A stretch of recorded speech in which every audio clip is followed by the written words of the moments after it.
Today, it's easy to see images of dogs sitting in luxury cars, cats with their own Instagram accounts with millions of followers, or million-dollar pets being pampered like members of royalty.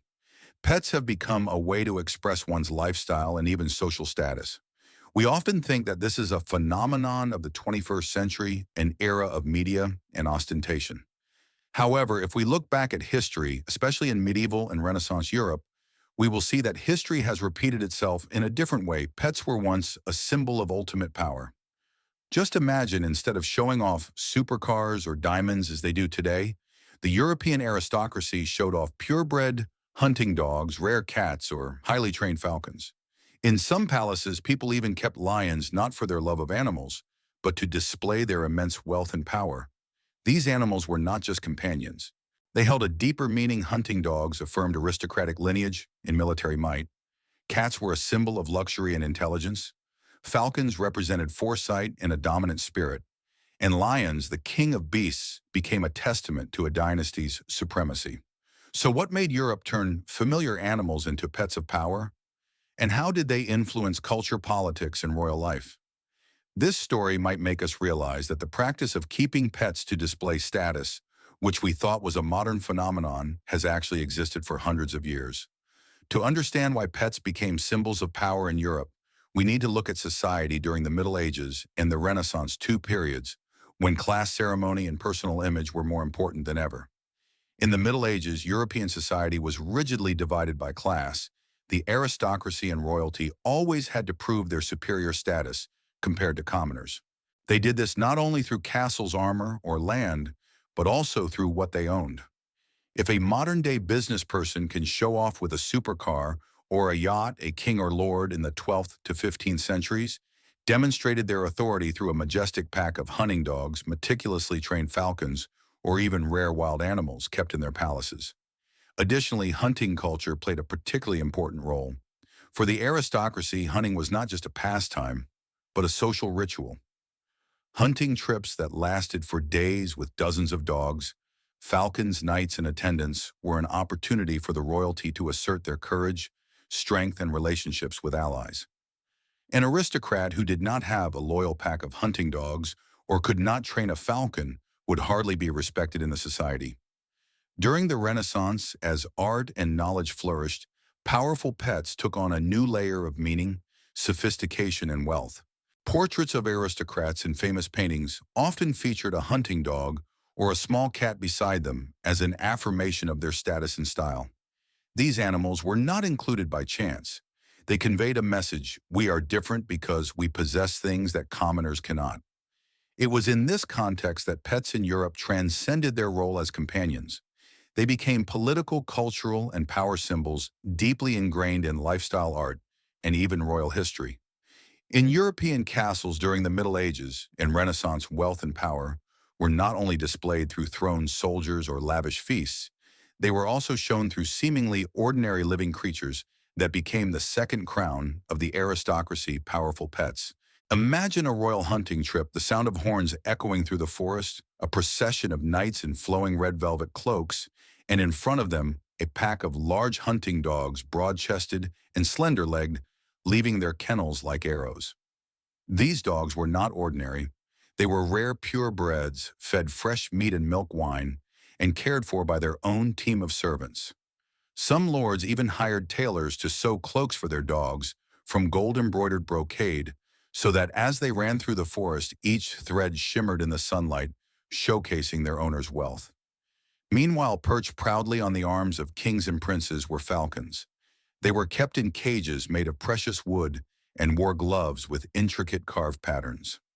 Whenever a falcon soared into the sky, tearing through the air to catch its prey, the entire entourage cheered, not just for the entertainment, but because it was proof of the monarch's control over nature.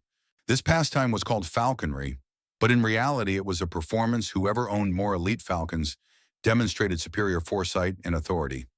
In the gold-plated halls of castles, pets were also an indispensable part of the scene. A duke would enter, followed by a giant hunting dog with a gleaming silver-plated collar, immediately creating a sense of majesty without a single word. A countess would sit in a candlelit room holding a long-haired pure white cat in her arms, as if it were a treasure. The cat was not just for catching mice, but was a symbol of sophistication, intellect, and being different from commoners. Even more extravagantly, many royal courts kept wild animals in their palaces, lions, bears, and even black panthers. These animals were not for companionship, but to display a power that was beyond human reach. A king could sit on a throne, but the fact that he was powerful enough to imprison the king of beasts was a truly proud declaration to his subjects and foreign guests. For commoners, a pet was just a scrawny cat catching mice in the kitchen or a small dog guarding the house. But for the aristocracy, they were kept in rooms with embroidered carpets, ate from silver trays, drank from porcelain decanters, and slept on velvet cushions. This gap was not just material, but also a symbol of class division. Powerful pets became an invisible boundary affirming, "We are the upper class, completely different from you."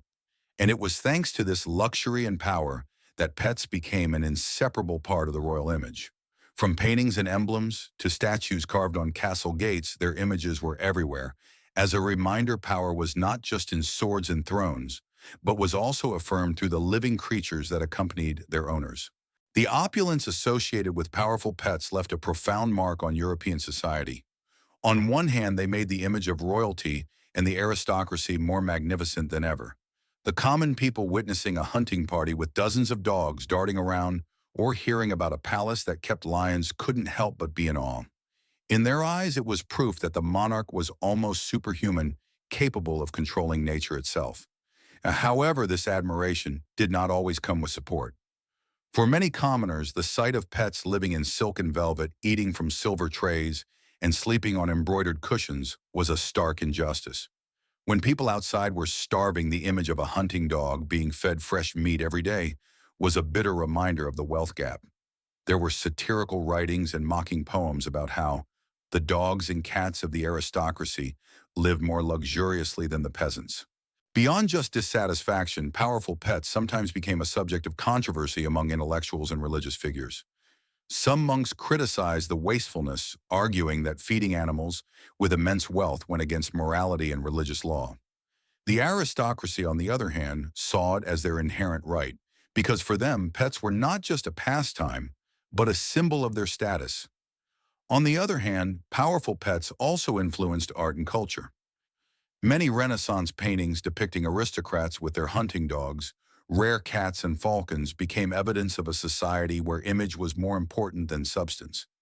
In fact, the presence of a pet in a painting was sometimes considered more significant than the female family members themselves because, for the aristocrats, pets were the clearest declaration of their class.